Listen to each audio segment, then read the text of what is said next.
Manliligaw po ako kay Nika, sir. Bakit kasi Baka hindi ka sagutin yun. Susubukan mo lang. Opo. Anong gagawin mo pag hindi ka sinagot? Kukulitin ko pa rin siya, sir.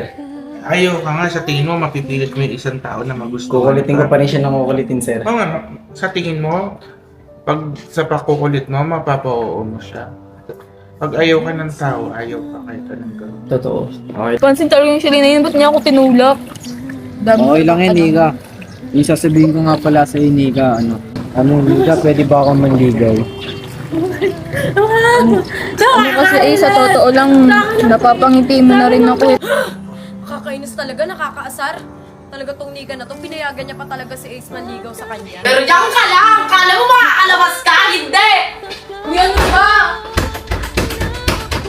Kakapayag lang ni Nika na manligaw ka sa kanya. Tapos ngayon ka mo, kanina pa aligid ng aligid si Yoshi kay Nika eh.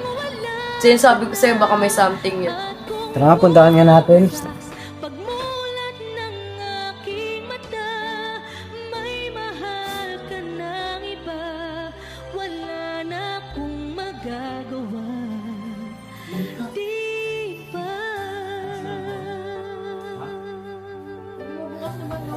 Ayos ka lang ba?